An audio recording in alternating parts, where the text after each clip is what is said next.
Assalamualaikum warahmatullahi wabarakatuh. Perkenalkan, nama saya Nasila Konita Tajudin dari program studi Ilmu Gizi dengan NIM J3102500145. Kali ini saya akan menjelaskan tentang anatomi sistem kardiolimpatik. Jantung merupakan organ penting yang bertugas memompa darah di dalam tubuh. Jika jantung dan pembuluhnya bermasalah, tentu akan menyebabkan berbagai penyakit jantung dan menimbulkan gejala parahnya jika jantung kehilangan fungsinya. Kematian akan terjadi. Lantas, seperti apa anatomi jantung dan bagaimana mekanisme kerja organ ini di dalam tubuh kita? Kemudian, penyakit apa saja yang mungkin timbul ketika jantung bermasalah? Mari kita bahas. Jantung memiliki ukuran lebih besar dari kepalan tangan manusia, yakni sekitar 200-425 GR. Nah, jantung terletak antara paru-paru pada bagian tengah dada, pada bagian belakang dan sedikit ke kiri tulang dada atau sternum. Anatomi pada jantung yang pertama ada perikardium jantung. Perikardium berada dalam rongga berisi cairan dengan sebutan rongga perikardial. Nah, dinding dan lapisan rongga perikardial ini memiliki sebutan perikardium. Kalau kita lihat pada gambar anatomi jantung, tampak perikardium ini berada di bagian tengah. Kira-kira perikardium ini untuk apa ya? Nah, perikardium ini adalah sejenis membran serosa yang menghasilkan cairan untuk melumasi jantung selama berdenyut dan mencegah gesekan yang menyakitkan antara jantung dan organ sekitarnya. Bagian ini juga berfungsi untuk menyangga dan menahan jantung untuk tetap berada di dalam posisinya. Nah, dinding jantung terdiri dari 3 lapisan, yaitu epikardium atau lapisan terluar, kemudian ada miokardium lapisan tengah, dan endokardium lapisan luar.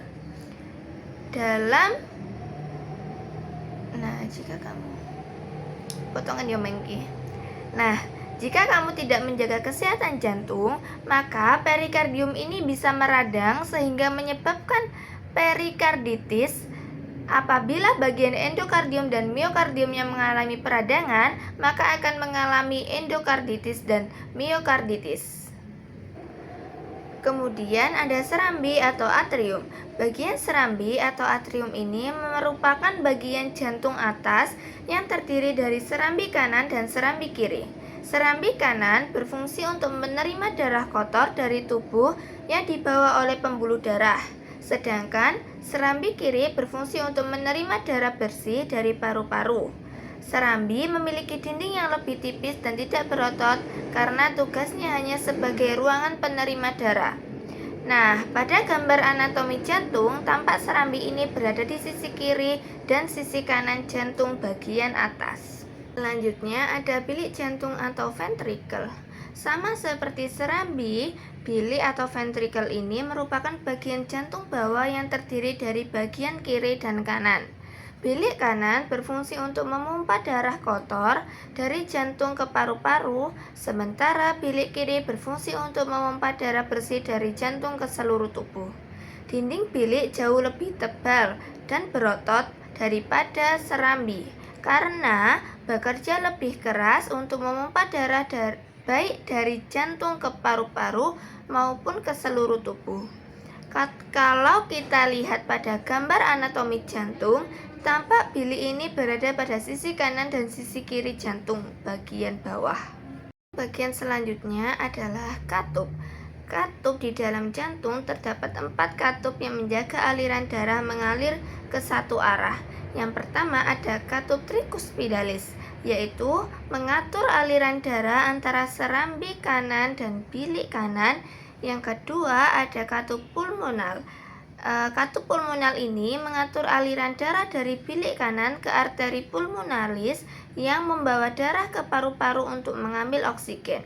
Kemudian ada katup bikuspidalis. Katup ini mengalirkan darah yang kaya oksigen dari paru-paru mengalir ke serambi kiri ke bilik kanan. Kemudian yang keempat ada katup aorta.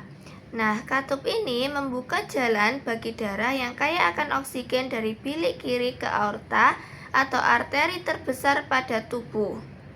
Nah, pada beberapa orang katup jantung mungkin tidak berfungsi seperti semestinya, sehingga menyebabkan penyakit katup. Ada otot jantung.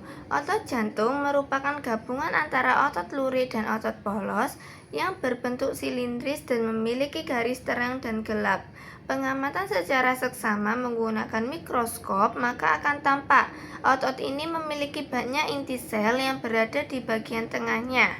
Nah, otot dalam jantung ini bertugas untuk memompa darah ke seluruh tubuh. Otot jantung merupakan otot terkuat karena mampu bekerja secara terus-menerus sepanjang waktu tanpa istirahat untuk memompa darah.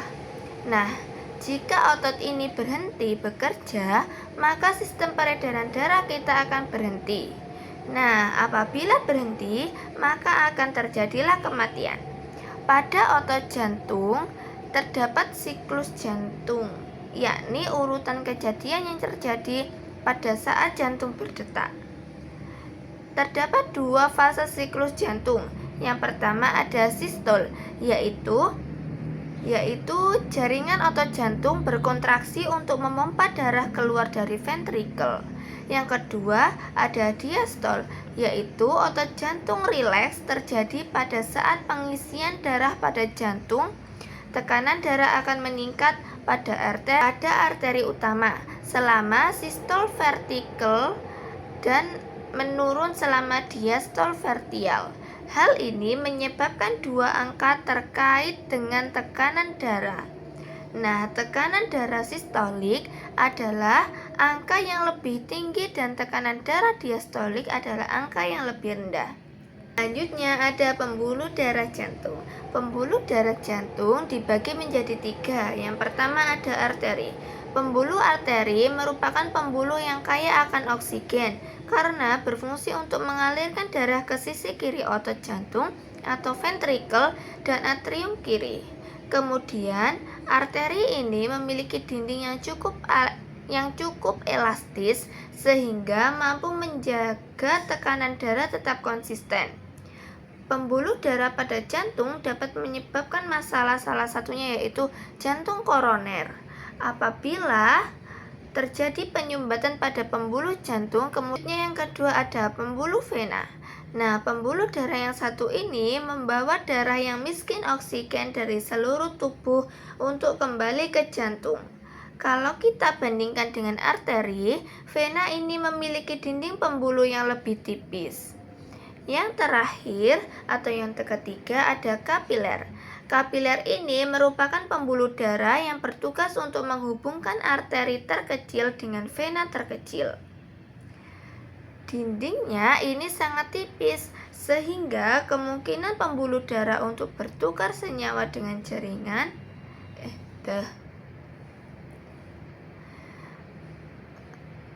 ada pembuluh kapiler. Kapiler ini merupakan pembuluh darah yang bertugas untuk menghubungkan arteri terkecil dengan vena terkecil. Nah, dindingnya ini sangat tipis sehingga memungkinkan pembuluh darah untuk bertukar senyawa dengan jaringan di sekitarnya, seperti karbon dioksida, air, oksigen, dan nutrisi. Kemudian ada proses peredaran darah pada jantung. Yang pertama, darah masuk melalui rek atrium, kemudian menuju ke rek ventrikel melalui katup tricuspidalis. Kemudian dari rek ventrikel, darah menuju ke paru-paru atau pulmo melalui katup pulmonal.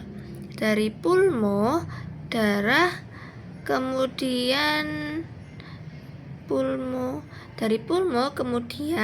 darah dipompa kembali ke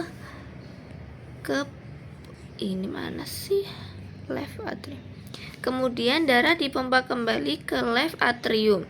Kemudian dari left atrium darah menuju ke left ventricle melalui katup bicuspidalis. Dari katup bicuspidalis darah ke left ventricle. Dari left ventricle darah menuju aorta melalui katup aorta. Kemudian Darah yang menuju ke aorta akan disebarkan menuju ke seluruh tubuh, mulai dari otak, ginjal, dan organ-organ lainnya.